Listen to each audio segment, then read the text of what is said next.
Carmelo Martín. Simplemente diferente. Las horas, los días y la vida huyen. Solo la virtud permanece. Señor presidente, un día de lluvia es presagio de alegría, ¿no? Aquí la lluvia siempre es alegría, en Gran Canaria, por supuesto. ¿Qué le recuerda a la Plaza de Santa Ana? Usted venía aquí cuando era pequeño, al Corpus Christi, a hallarle de comer a las palomas, a ver a los perros. Sí, esta plaza a mí me trae muchos recuerdos porque yo viví por la parte de la Plaza de Mercado de Las Palmas y estaba en el Colegio de los Jesuitas, por tanto en la zona de Vegueta, en una zona muy próxima a la Plaza de Santa Ana, que es un entorno maravilloso de nuestra ciudad. Algo bueno para Gran Canaria, que ha sido esta Plaza de Santa Ana, que es conocida prácticamente en todo el mundo, ¿no? Así es. Tiene dos partes fundamentales, la catedral y el propio edificio del ayuntamiento, y luego los edificios también de residencias particulares, de familias, etcétera, pero en definitiva algo que se ha conservado afortunadamente para la ciudad y para la posteridad. ¿Qué es lo que más recuerda usted de aquí, de la Plaza de Santa Ana? Bueno, yo recuerdo sobre todo las procesiones, tengo que decirlo de verdad. Christi, ¿no? Claro, la del Corpus Christi. Después, ya de mayor, he asistido siempre a la procesión de la Mantilla, que es el Viernes Santo por la mañana, que es una procesión preciosa con las imágenes de Luján Pérez. Y la verdad es que a mí me parece que la Plaza Santa Ana es un entorno muy importante para esos actos y también para actos festivos. También aquí ha habido festivales de música muy interesantes. Por tanto, la Plaza Santa Ana es un referente para nuestra ciudad y para todos nosotros los gran canarios. Mucha gente piensa, señor presidente, que siendo usted bravo de Laguna, lo identifican con grandes familias, ¿no? Pero usted viene de una familia trabajadora. ¿Usted recuerda cuando trabajaba en el bar de su padre? Así es. Y estudiaba a la vez, ¿no? Bueno, Bravo de Laguna, como en todas las familias, pues hay gente con digamos, un tronco común, pero hay gente con más, digamos, con más fortuna familiar y otras de tipo medio, etcétera. Yo me consideré siempre una familia de tipo medio. Mis padres eran trabajadores, tenían un restaurante y yo algunas veces cuando tenía vacaciones del colegio o de la universidad, pues les intentaba ayudarles. Claro que sí, ¿por qué no? ¿Y el apellido fue privilegio en algún momento? ¿Su apellido? No, privilegio nunca. Ni creo que tampoco inconveniente. Yo creo que eso ha sido neutral. ¿Cómo recuerda usted su infancia, señor presidente? Pues yo la recuerdo con mucho cariño, lógicamente. Mis padres eran trabajadores y lo que querían era darme la mejor educación posible a mí y a mi hermana. Yo solamente tengo una hermana. Y los dos pues estuvimos, yo en los jesuitas, ella en las teresianas, por tanto intentaron darme y darnos la mejor educación posible dentro de las posibilidades con las que contaban. Y yo pues tengo un recuerdo de la infancia realmente grato en el sentido de eso, de estar en un buen colegio. Estuve 11 años en los jesuitas. Creo que la educación de los jesuitas fue muy importante para mi vida, para el futuro. Allí hubo algunos sacerdotes, sobre todo el padre Caballero, me acuerdo, que me enseñó a estudiar historia, a estudiar letras. Yo cuando le dije a mi padre que iba a hacer letras en lugar de ciencias, pues se llevó un pequeño disgusto porque él quería que fuera ingeniero o arquitecto, etcétera, ¿no? Y yo le dije, no, yo de todas maneras me gusta las maquetas, hacía trenes eléctricos, hacía maquetas de cosas de construcción de viviendas, etcétera, porque él intentó por todos los medios que yo derivase mi vocación, por así decirlo, hacia esas actividades más de tipo arquitectura o ingeniería, etcétera, pero yo al final me decidí por las letras y al final me hice abogado del Estado posteriormente y yo creo que después mi padre pues estaba muy orgulloso de la trayectoria que yo seguí. Mis padres trabajaron mucho por nosotros y la verdad es que tanto mi hermana como yo creo que aprovechamos el tiempo. ¿Se cultivaban los valores por aquel entonces? La rectitud. Bueno, sí, era otra época histórica. Yo nunca me gusta referirme al pasado como que siempre las cosas fueron mejores. Eran mejores en algunos aspectos y peores en otros, ¿no? Por ejemplo, las posibilidades de vida de las personas pues eran menores, las posibilidades de igualdad, de acceso a la universidad eran menores entonces. Por tanto, ahora tenemos una situación más ventajosa. Pero es verdad que en aquella época pues había, digamos, un sentido más próximo de las cosas. Quizás había unos valores más tradicionales que para unos será bueno y para otros no será tan bueno. Pero yo creo que sí, que se respetaban quizás más el tema de las personas, el tema de las estructuras sociales. Pero en fin, todo eso, como digo, unas veces tiene sus pros y otras veces tiene sus contras. ¿Usted cree que hoy en día se cultivan esos valores? Yo creo que una de las claves de aquella época es que quizás apreciábamos más lo que teníamos, porque eran más escasos los bienes. La sociedad era más pobre la riqueza de las islas era menor, el sacrificio de las familias era incluso mayor que ahora.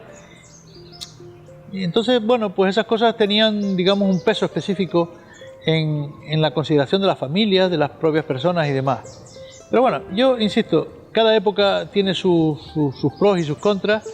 Yo no creo que todo lo pasado fuera mejor, ni todo lo presente sea mejor que lo pasado. Por tanto, creo que estamos siempre en una especie de equilibrio en la sociedad. Las épocas históricas cambian, los valores cambian, pero en definitiva el ser humano yo creo que permanece con sus virtudes y sus defectos prácticamente inalterables desde el principio de la historia de la humanidad. Siendo usted que fue abogado del Estado y tantas cosas, don José Miguel Bravo de Laguna, presidente de Gran Canaria, que me gusta decir presidente de Gran Canaria, más que presidente del Cabildo, ¿no? Con la apariencia de seriedad que usted tiene en una verbena, en una discoteca, ¿no? No, pues yo era muy bailarín de joven y tal. Yo, ¿tuvo tiempo por para ejemplo, divertirse? a mi mujer la conocí en una fiesta que hice en mi casa, donde mi hermana, que eran compañeras de colegio, pues me presentó a mi actual mujer y a dos de sus hermanas que estaban entonces también en las Teresianas. Nada, yo era una persona normal, un chico de mi época que me gustaban los Beatles, que entonces empezaban, los Rolling Stones, etcétera. Y no, yo era bastante alegre. Lo que pasa es que siempre he tenido, digamos, también como parte de mi forma de ser, pues una seriedad y demás, pero yo no quisiera transmitir sobre todo distancia con la gente, ¿no? A veces creo que es inevitable porque, bueno, la gente te ve como muy serio, como algo distante o lo que sea, pero yo soy una persona normal, como otro cualquiera. Sus amigos dicen de usted que es una persona comprometida desde muy joven, siempre con la política. ¿De dónde le vino eso? Eso es verdad, pues no lo sé muy bien, fundamentalmente yo creo que las inquietudes empezaron en la universidad, con el tema del paso del tiempo en la Universidad de Madrid. Estábamos al final en una etapa en la que se iba viendo que la dictadura que tenía España en aquel momento, la dictadura de Franco, tenía que dar paso a una mayor libertad, a una democracia, y yo creo que ahí pues palpé de alguna manera la necesidad social de un cambio importante, ¿no? Un cambio importante en los modos de vida y en la actitud de las personas. Y eso fue lo que me marcó un poco para interesarme más por los temas políticos. Parece que en su familia hay algo genético, ¿no? Porque su hijo Lucas Bravo de Laguna, pues que puede ser un bastión bastante importante para llevar la presidencia del Partido Popular en Canarias. Bueno, ya no me atrevería a decir tanto. Por supuesto. Eso depende de muchas circunstancias. Yo fui presidente regional del partido. La política de partido es la más difícil, la más complicada sin duda, más que la política de la administración. Bueno, Lucas yo creo que tiene buenas condiciones políticas y ya veremos el destino lo que le depara, ¿no? Señor presidente, cuando la UCD, ¿cómo fue posible que aprobaran el Estatuto de Autonomía con este régimen electoral tan perjudicial para la isla de Gran Canaria? Bueno, eso en mi opinión daría lugar a un programa específico sobre el sistema electoral canario. Yo siempre he defendido el sistema electoral canario, no lo considero perjudicial para ninguna isla. Creo que es un sistema equilibrado, teniendo en cuenta que en un sistema electoral tú no tienes que tener solo presente la población, sino también los territorios. Hay muchas cámaras en el mundo que se basan en el equilibrio de los territorios. Por ejemplo, por poner un ejemplo muy claro, el Senado de los Estados Unidos. El Senado de los Estados Unidos son 100 senadores y son 2 por cada uno de los estados, tanto el de Dakota del Sur, que es el menos poblado, como el de California o el de Nueva York, que son los más poblados. Es decir, no siempre el sistema electoral responde exactamente a un criterio proporcional. Yo creo que Canarias ha tenido un sistema electoral equilibrado, donde es verdad que las islas menos pobladas se han visto más favorecidas desde el punto de vista de población, pero al mismo tiempo también tengo que decir que se han visto favorecidas desde el punto de vista territorial. Y gracias a eso hemos conseguido una comunidad autónoma donde las islas menos pobladas se han sentido más integradas en la comunidad autónoma. Además que yo creo que el tema electoral habría mucho que hablar. La prensa de la época le echaba la culpa a los hermanos Cambrelén e incluso a Olarte, ¿no? ¿Fueron justificadas esas críticas, señor presidente? Bueno, las críticas pueden estar más o menos justificadas, pero yo creo que todos hicimos un gran esfuerzo por conseguir un equilibrio en las islas. Equilibrio que, por cierto, en estos momentos yo creo que se está rompiendo de alguna manera en contra de Gran Canaria, eso sí tengo que decirlo. Por eso desde el Cabildo de Gran Canaria llevamos una política no de confrontación, no de pleito insular, sino de defensa de Gran Canaria. Pero yo creo que el sistema electoral en sí no influyó en eso. Yo creo que han sido fundamentalmente la evolución luego de los distintos partidos políticos los que han marcado más un insularismo, una defensa a ultranza de una isla frente a otra, una hegemonía que pretende siempre Tenerife frente a Gran Canaria. Por tanto, yo creo que ahí, más que en el sistema mismo, está en el desarrollo del sistema, en la ejecución del sistema. ¿Se podrá modificar esa ley? Se puede modificar, todo es modificable en este mundo, aquí no hay nada eterno, casi ni la Biblia. Una pregunta, señor presidente, ¿usted recuerda cómo se llamaba su maestro cuando era niño? ¿Mis maestros? En el colegio, dice. Bueno, ahí tuve varios... Su primer maestro. Bueno, estaba el hermano Segura, por ejemplo, en los jesuitas. Fue uno de los que recuerdo de mi etapa cuando empecé los jesuitas con 6, 7 años. Y le voy a hacer una pregunta también que a lo mejor es un poco comprometida, ¿no? Porque hace tantos años, ¿de qué color era la fachada de su casa? La fachada de mi casa, sí. La primera que tuve, la primera fachada, casa. Era el color este que tenemos aquí mismo en la Plaza Santa Ana, este color como un poquito, digamos, no es amarillo, sino es amarillo terroso. ¿Qué recuerda usted de la época cuando oía hablar de los políticos, cuando usted era pequeño y oía hablar de la clase política? ¿Qué recuerda usted? ¿Qué recuerdos les traía? No, realmente cuando era pequeño yo creo que no hacíamos demasiado caso a esos planteamientos, ¿no? Estabas leyendo pues los cuentos del Guerrero del Antifaz o cosas por el estilo.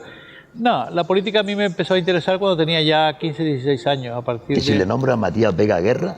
¿Qué me puede decir usted? Hoy lo conozco mucho mejor como gran figura histórica, presidente del Cabildo de Gran Canaria, gobernador civil que fue, embajador en Venezuela, etcétera. Pero de verdad, en la etapa, digamos, en que yo coincidí temporalmente con Matías Vega, pues apenas se hablaba de los políticos y de la política. Era una sociedad muy cerrada, donde no había crítica política, no había elecciones, no había posibilidad, por tanto, de participación ciudadana, y por tanto yo no tengo, o no recuerdo en este momento, que tuviese, digamos, ninguna impresión en la etapa mía infantil o juvenil de figuras políticas de la época. Les he apreciado más después. Es cierto que, señor presidente, que a los políticos de Gran Canaria, cuando salen de aquí, le dicen canariones, le llaman canariones por muy presidente que sea. Bueno, a mí no me molesta que a mí no me molesta que me llamen canarión. Yo lo considero casi un piropo. No, canarión no es un término despectivo, en mi opinión, sino a veces se utiliza en alguna isla para intentar ofendernos, pero no, canarión es más canario que nadie. ¿Usted cree que será posible alguna vez que Tenerife quiera a los líderes políticos de Gran Canaria? No es fácil. En Tenerife siempre existe un poco la impresión de que ellos son la isla principal, la isla primordial, la cabecera del archipiélago. En cambio, en Gran Canaria lo que queremos siempre es el equilibrio. No queremos ser más que nadie, pero tampoco que nadie sea más que nosotros. ¿Para usted quién representa mejor la defensa de la isla de Gran Canaria? En este momento, yo creo que el Cabildo de Gran Canaria, sinceramente. Es el gobierno de la isla y el que tiene la mayor responsabilidad para defender nuestra isla. ¿No cree usted, señor presidente, que su propuesta para que se traigan de la isla de Tenerife los huesos de Fernando Guanarteme y también que se entierren en Gáldar despertara la cantinela que hay entre una isla y la otra? No, yo pienso sinceramente que esto es una reivindicación histórica de Gran Canaria, un gran líder prehispánico como fue Fernando Guanarteme. ¿El despojo que le dicen los chillarreros? ¿Qué hacemos? No, lo que pasa es que yo creo que lo lógico es que Fernando Guanarteme, sus restos, si se encuentran y se comprueban que era lo suyo, porque esta es otra cuestión. De momento tenemos la referencia de que fue enterrado en la laguna, etcétera, pero a eso hay que encontrar bien los restos y comprobar que efectivamente pertenecían a Fernando Guanarteme. A mí me parece que si se comprueba eso científicamente, pues lo lógico es que estén aquí en Gran Canaria, en su tierra natal. Señor presidente, ¿usted está más cerca de Doramas o de Fernando Guanarteme en las posturas que tomaban? Uno de ellos, pues por defender y por querer a su gente, pues se rendía, ¿no? Y Doramas, sin embargo, luchaba hasta la muerte. Habría que situarse en aquel momento, ¿no?, para juzgar históricamente esa figura. Lo lógico es que yo dijese ahora, pues prefiero la posición de Doramas, de defender a ultranza su territorio, pero también creo que Fernando Guanarteme fue una persona inteligente que vio que era imposible resistir a la invasión y lo que quiso fue mejorar las condiciones de vida de los ciudadanos mediante un pacto con los invasores entonces. ¿Qué pasa con la ley de costa, señor presidente? ¿Qué pasa en qué sentido? Yo creo que la ley de costa es una... La del 87 y la actual, por supuesto. Es una ley... Vamos a ver, la ley de costa del 87 pues fue hecha en una determinada coyuntura histórica. Yo creo que ha sido positivo porque se amplió las zonas de protección, la zona de dominio público marítimo terrestre. Hoy los parámetros pueden ser un poco distintos. Yo creo que había que introducir algunas modificaciones en la ley de costa. Por ejemplo, le voy a poner un ejemplo, digamos, que todo el mundo entiende. Yo creo que Canarias, por ejemplo, Gran Canaria, con las playas que tiene, debería facilitar, por ejemplo, más los llamados matrimonios en la playa. Por ejemplo, hay muchísimos turistas que podrían venir a Canarias, a Gran Canaria, para celebrar sus bodas en un entorno maravilloso que como tenemos, las playas y tal. Pues con la actual ley de costas quizás el problema es que el uso de las costas, el uso de las playas está excesivamente limitado. Yo, por supuesto, siempre defenderé la protección de nuestras playas, etcétera, pero hay algunos usos, y he puesto un ejemplo simplemente para resaltar que nosotros tenemos unos valores naturales que podríamos explotar mucho mejor y que podría ser un referente, un atractivo turístico muy importante para nuestra tierra. Usted piense, por ejemplo, de todo lo que son las películas americanas sobre las bodas en Hawái, etcétera, etcétera. Pues ¿por qué Canarias no ha sido, en ese sentido, el Hawái de Europa? Yo creo que ahí tenemos nichos de actividad. Hoy día hay que intensificar nuestra diversificación, nuestra oferta turística, porque estamos en un mundo cada vez más competitivo. Recibimos 12 millones de turistas, pero no nos tenemos que resignar a eso, podemos recibir más, porque eso generaría actividad y empleo. Al fin y al cabo vivimos en buena parte del turismo. Y por eso uno de los objetivos fundamentales que se ha marcado el Cabildo de Gran Canaria es promocionar nuestra isla, situarla mejor, identificarla mejor. Es menos conocida en determinados mercados que otras islas y por tanto yo creo que esa es una obligación fundamental del Cabildo de Gran Canaria. ¿Qué recuerdo le trae a usted, señor presidente, cuando fue abogado del Estado, el informe aquel famoso que tuvo que redactar para que se echara abajo el Hotel Duna? ¿Qué recuerda usted? Bueno, el Hotel Dunas, cuando se empezó a construir ahí en plenas dunas, nunca mejor dicho, pues lógicamente era un atentado medioambiental importante. Sin duda fue un acierto el no permitir su construcción, igual que yo creo sinceramente que es un acierto que hayamos promovido desde el Cabildo de Gran Canaria la protección del actual palmeral, del oasis de Maspalomas. Al fin y al cabo nosotros tenemos en nuestra isla un par de iconos, un par de elementos de la naturaleza que Dios nos ha dado, que son absolutamente imprescindibles protegerlo. Uno es el Tejeda, el Roque Nublo y el entorno del macizo del Roque Nublo, Ventaiga, el Fraile, etcétera. Y yo sinceramente creo que nosotros tenemos que proteger también el oasis, lo que es la duna, lo que es la charca, lo que es el palmeral. Eso es un referente fundamental de Gran Canaria. Y por eso yo creo que hay que protegerlo al máximo, intentando evitar que construcciones inadecuadas usurpen ese territorio. Al mismo tiempo, tenemos que permitir que se construyan cosas para el uso adecuado, económico, social, creación de empleo, atractivo turístico, etc. Y en eso estamos, por ejemplo, con la declaración del BIC del oasis. Nosotros estamos intentando equilibrar, por así decirlo, lo que es el interés público y el interés privado. ¿Maspalomas es patrimonio de los Gran Canarios? Debe serlo. Maspalomas, me refiero a las partes públicas de Maspalomas, claro. ¿Debería depender del Cabildo y no tanto de los ayuntamientos como...? No, a mí me parece bien que dependan de los ayuntamientos, pero con normas adecuadas de protección. Es decir, yo creo que lo que son las dunas de Maspalomas, lo que es el espacio natural de la charca, lo que es el espacio del palmeral, deberían ser protegidos porque, insisto, forman parte de lo que es uno de los elementos fundamentales de nuestra isla. Eso es para la posteridad, no es para nosotros, no es para los que vivimos ahora, es para siempre. Y más si lo vinculamos a un hecho histórico indudable que fue el paso de Colón por aquella zona, que es un valor histórico sin duda muy importante, muy potente. Uno cuando va de visita por ahí a algún país, vas de viaje, vas de turista, te tratan de vender lo mejor de su historia, de su naturaleza, etcétera. Pero nosotros tenemos una historia en una naturaleza incomparable en Maspalomas con el propio oasis, con el palmeral y con el paso de Colón por allí. Colón y otros grandes navegantes ilustres.